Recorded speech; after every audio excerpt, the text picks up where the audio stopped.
नमस्कार, तुम्ही पाहत आहात द सिक्रेट रेसिपी मराठी। गावाकडची चव, घरच्या स्वयंपाकाची मजा। चला आजची भन्नाट रेसिपी बनवूया। काळ्या मसाल्याची शेवग्याची शेंगाची भाजी। मी इथं शेवग्याच्या शेंगा घेतलेल्या आहेत, त्या आपल्याला कट करून घ्यायच्या। हे शेंगा आपल्याला अशा बारीक कट करून त्याची साल पूर्ण काढून घ्यायची।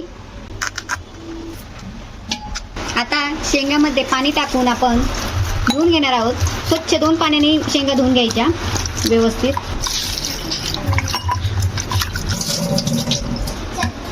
आणि थोडे वेळ आपण हे पाण्यामध्ये भिजत ठेवू। मी इथं 2 ते 3 माणसाच्याच अंदाजाने मसाला घेतलेला आहे। मी इथं थोडंसं खोबरं, धने, थोडीशी चण्याची डाळ आणि हावरी कारळ, थोडासा लसूण आणि थोडीशी कोथिंबीर आणि एक कांदा घेतलाय। हा कांदा आपल्याला फोडून गॅसवरती भाजत ठेवायचा आहे। हा कांदा मी अशा प्रकारे फोडून घेतलेला आहे। आता आपण याला गॅसवरती भाजून घेणार आहोत। कांदा भाजूपर्यंत आपण मसाला भाजून घेऊया। मी इथं गॅसवरती तवा गरम करायला ठेवलेला आहे। आता तवा गरम झालाय, आपण थोडंसं तेल टाकून सगळ्यात अगोदर मी खोबरं भाजून घेणार आहे। खोबरं थोडंसं लाल झाल्याच्या नंतर आपल्याला चण्याची डाळ टाकून घ्यायची। आता आपण यामध्ये चण्याची डाळ टाकून चण्याची डाळ आपल्याला व्यवस्थित अशी लाल कलरची भाजून घ्यायची। धने घालून घेणार आहोत आणि धने पण व्यवस्थित भाजून घ्यायचे। एकसारखा मसाला हलवत राहायचा, म्हणजे मसाला कसा सारखा भाजतो। आणि हावरी कारळ टाकून ते व्यवस्थित भाजून घ्यायचे, म्हणजे मसाला आपला छान भाजला की आपल्या भाजीला एक छान चव येते आणि भाजी पण छान लागते, टेस्टी। तर मेन काय असतं, अगोदर मसाला छान भाजला पाहिजे। आता हावरी कारळ थोडेसे तडतड होईपर्यंत आपल्याला व्यवस्थित परतून घ्यायचे। आता तुम्ही बघा, हावरी कारळ तडतडते। आता याला आपण काढून घेऊ। कांदा आपला भाजलेला आहे। आता कांद्याला व्यवस्थित फोडून थोडंसं तेल टाकून परतून घेणार आहोत आपण, म्हणजे कसं भाजीला कलर छान येतो आपल्या, आणखीनच चव पण लागते भाजीची। आता आपला कांदा परतलेला आहे। आता याला आपण मसाल्यामध्ये काढून घेऊ। आता एक कोथिंबीर टाकून कोथिंबीर थोडीशी आपण परतून घेऊ, ती पण काढून घेऊ मसाल्यामध्ये। आणि मसाला थोड्या वेळ थंड होऊन नंतर मिक्सर मध्ये बारीक करून घ्यायचा। मसाला भाजून घेतलेला आहे आपण, तो थंड होईपर्यंत आपण हे घेतलेले शेंगा उकडायला टाकणार आहोत। थोडंसं तेल टाकून घ्यायचं।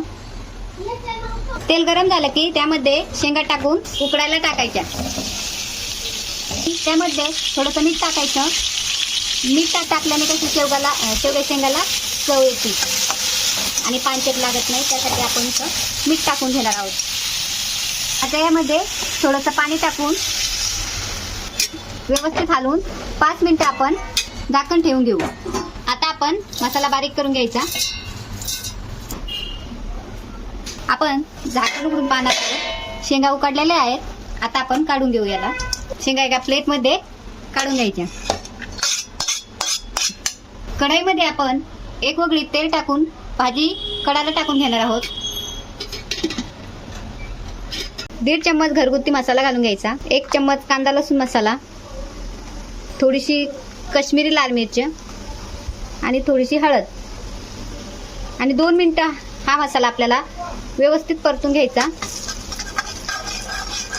हा बारीक केलेल्या मसाल्यामध्ये आपण गरम पाणी टाकून घेणार आहे मी, आणि हा मसाला एका चमच्याने व्यवस्थित हलवून आपल्याला मसाल्यामध्ये टाकून घ्यायचा आहे। या उकडलेल्या शेंगा पण त्यामध्ये टाकून देऊन मग व्यवस्थित हलवून देऊ। असं एकसारखं हलवायचा, म्हणजे मसाला आपल्या शेंगाला लागला पाहिजे। आता आपण याच्यामध्ये थोडंसं चवीप्रमाणे मीठ घालून व्यवस्थित मिक्स करून घेऊ। आता भाजी आपल्याला कमी गॅसवरती कड आण्यासाठी ठेवायची आहे। कड आल्याच्या नंतर आपण भाजी काढून घेऊ। आपल्या भाजीला कड आलेला आहे। झणझणीत शेवग्याची काळ्या मसाल्याची भाजी तयार झालेली आहे। आता आपण गॅस बंद करू। आपली भाजी छान अशी तयार झालेली आहे। आपण याला एका प्लेटमध्ये घेणार आहोत। आता आपली ही झणझणीत शेवग्याची भाजी तुम्ही बाजरीच्या भाकरीसोबत किंवा भातासोबत आणि चपातीसोबत पण खाऊ शकतात। तर अशाच पुन्हा भेटूया अशाच एका भन्नाट रेसिपीमध्ये। तोपर्यंत धन्यवाद।